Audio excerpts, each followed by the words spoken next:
우주에서 나는 소리요? 우주에서는 아무도 여러분이 말하고 웃고 소리를 지르는 걸 들을 수 없습니다. 적어도 그렇다고들 해요. 사람들은 우주의 상태 때문에 아무 소리도 들을 수 없습니다. 하지만 페르세우스 중심에 위치한 블랙홀을 둘러싸고 있는 뜨거운 가스처럼 적절한 조건이 갖추어진다면 우주는 상당히 시끄러울 수 있어요. 그것은 우리로부터 25,000만 광년 떨어진 은하단입니다. 연구원들은 실제 우주 소리를 포착했는데 페르세우스의 플라즈마 가스를 통과하는 파장이었어요. 2003년에 블랙홀이 음향 신호를 발생시킨다는 것을 처음 알게 됐지만 이러한 신호를 실제로 듣게 된 것은 이번이 처음이에요. 우와, 무시무시한 소리예요. 타이탄의 액체로 가득 찬 협곡.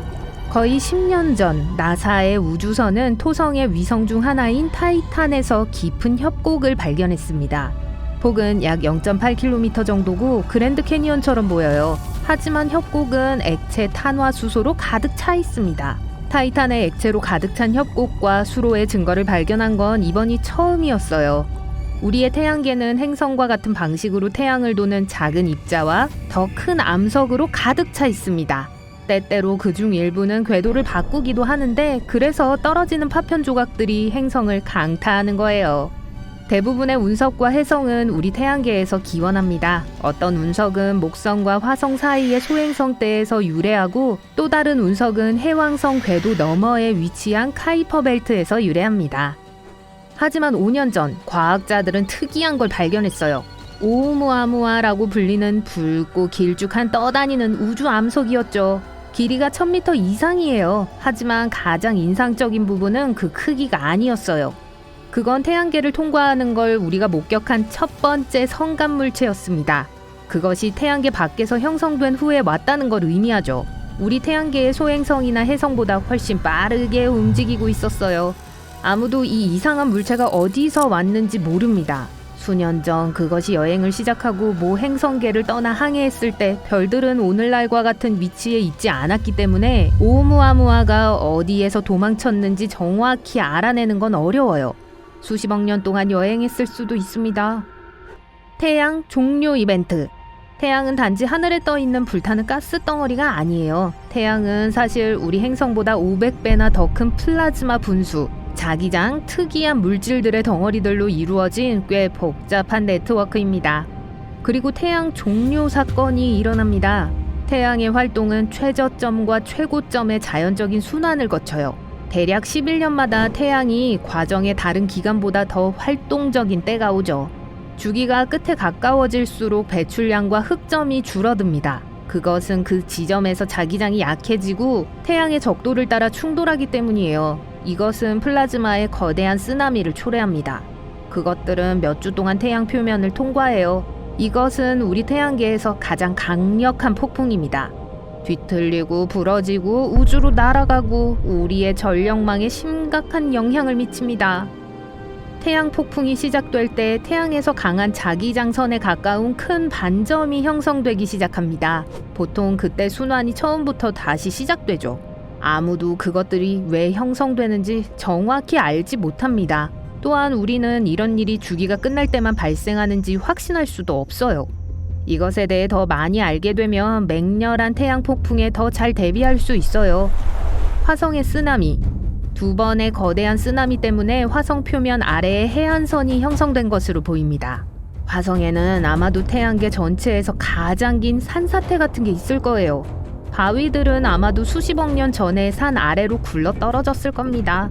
바위가 물에 빠졌고 거대한 파도를 일으켰고 화성의 풍경을 가로질러 돌진했어요. 쓰나미가 점점 커지면서 바위는 그 아래에 단단한 땅을 따라 긁혔습니다. 이 모래파도는 해안가에 흔적을 남겼는데 올림푸스 몬스 근처가 아니에요. 그건 파도가 수백 킬로미터를 이동할 수 있다는 걸 의미합니다. 화성이 한때 건조하고 사막의 표면 아래에 숨겨져 있는 바다가 있었다는 이론을 뒷받침합니다. 물론 오umuamua는 우리가 태양계 밖에서 처음 본 물체였기 때문에 멋졌어요. 지금은 우리를 지나쳤기 때문에 더 이상 연구할 수 없어요. 하지만 오umuamua 이후에 다른 무언가가 태양계 밖에서 왔어요. 보리소프라고 불리는 해성입니다. 10만 킬로미터가 넘는 길이의 꼬리를 가지고 있어요. 연구팀은 2019년에 보리소프의 첫 번째 이미지를 얻었습니다. 밝고 하얀 빛이 그것을 둘러싸고 있었고, 그것은 과학자들이 이 혜성이 태양계에서 온 것이 아니라는 걸 알게 된 첫 번째 신호 중 하나였어요. 오umu아무아가 얼마나 빨리 사라졌는지 알고 있었기 때문에 가능한 많은 정보를 수집하려고 노력했습니다. 보리소프는 카이퍼 벨트만큼 매우 추운 곳에서 왔어요. 한 이론은 그것이 우리 은하에서 가장 흔한 유형의 별인 적색 외성 주변에서 유래했을지도 모른다고 말합니다. 하지만 불행하게도 보리소프 또한 매우 빨랐어요. 너무 빨라서 지구를 통과하기 몇 주 전에야 겨우 그것을 볼 수 있었습니다. 지금쯤이면 태양계 밖으로 거의 빠져나갔을 거예요. 새로운 행성을 발견하는 것은 항상 스릴 만점입니다. 연구원들이 슈퍼지구를 발견했던 2017년처럼 말이죠. 슈퍼지구는 태양계 밖의 별 주위를 도는 외계 행성입니다. 이 행성의 질량은 지구의 거의 3배이며 겨우 21광년 떨어져 있어요. 그것은 M 외성의 궤도를 돌고 겨우 2주 만에 완전한 한 바퀴를 돌 수 있어요. 그래서 이 행성에서 1년이 얼마나 긴지 알 수 있죠. 그것은 수성과 태양의 거리보다 항성에 더 가까워요. 하지만 M 외성은 우리 태양보다 더 차갑기 때문에 이 행성에는 여전히 물이 있을 가능성이 있습니다. 슈퍼지구는 일반적으로 천왕성과 해왕성과 같은 얼음 거성보다 가볍지만 지구보다 더 무거운 행성을 지칭하는 용어입니다. 바위, 가스 또는 심지어 둘의 조합으로 만들어질 수 있어요. 2017년에 발견된 것이 흥미로운 이유는 이러한 유형의 행성이 일종의 생명체를 보유할 수 있기 때문입니다. 리로이 치아오는 2005년에 국제우주정거장을 지휘했던 우주비행사입니다. 한 번은 그의 마지막 우주유영 동안 매우 특이한 불빛들이 그의 눈을 사로잡았습니다.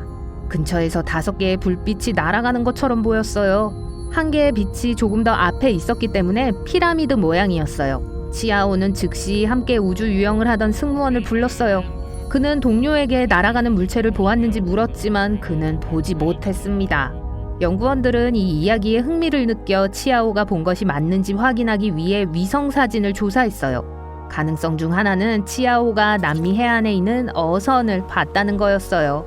밝은 불빛으로 오징어를 끌어들이고 있었지만 황혼의 시간이었기 때문에 우리 행성의 자전은 불빛이 날아가는 것처럼 보이게 했을지도 모릅니다. 중성자별들이 서로 부딪힙니다. 질량이 큰 별은 강력한 초신성 폭발로 끝난 후 중심핵이 무너져요.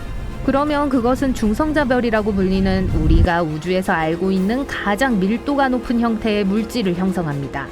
보통의 별이 중성자별로 변하기 시작한 지 불과 몇 초 만에 그 에너지는 우주의 모든 별들이 방출하는 빛의 총량과 같아요.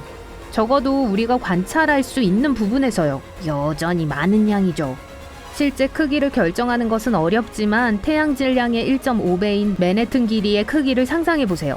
만약 이 별의 밀도가 더 높다면 붕괴되어 블랙홀을 형성할 거예요. 과학자들은 몇 년 전 이 별들 중 2개가 충돌하는 걸 포착했어요. 그러한 영향은 매우 강력합니다. 그것은 시공간의 파문을 일으키는 중력파를 만들어내지만 백금과 금과 같은 무거운 원소들을 만들어냅니다.